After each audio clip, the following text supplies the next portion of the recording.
What if the president of India has been given a particular bill? What are the options available to him? सबसे पहला, या तो president of India उस particular bill को accent दे करके act बना सकते हैं। दूसरा, या फिर उस पर्टिकुलर बिल से अपना एसेंट विद होल्ड कर सकते हैं, तो बिल वहीं पे टर्मिनेट कर जाएगा।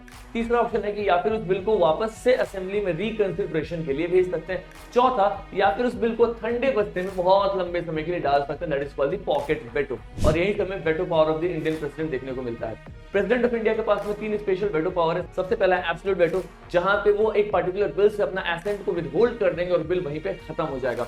दूसरा है सस्पेंसिव वेटो। सस्पेंसिव वेटो का मतलब है कि प्रेसिडेंट ऑफ इंडिया ने उस पर्टिकुलर बिल में कुछ चेंजेस रेकमेंड करके वापस से पार्लियामेंट में भेजा और पार्लियामेंट ने उस चेंजेस को एक्सेप्ट किया या फिर एक्सेप्ट नहीं किया, अगर वापस से पास करके प्रेसिडेंट के पास भेजा, the president has to give assent to this bill. So here the veto power of the president is suspensive, right. And the next is pocket veto. जब प्रेसिडेंट ऑफ इंडिया को ऐसा लगता है कि इस पर्टिकुलर बिल का भी कोई रिस्पांस नहीं देना चाहिए, तो इनफाइनाइट टाइम के लिए उस बिल को ठंडे बस्ते में डाल देते हैं। तो एक बहुत ही बेसिक सा क्वेश्चन आता है कि आखिरकार में ये veto power of Indian president कौन से आर्टिकल में मेंशन किया हुआ है। कमेंट करना ना भूले और ऐसे इंटरेस्टिंग और इंफॉर्मेटिव कंटेंट जानने के लिए सब्सक्राइब करें परचम क्लासेस।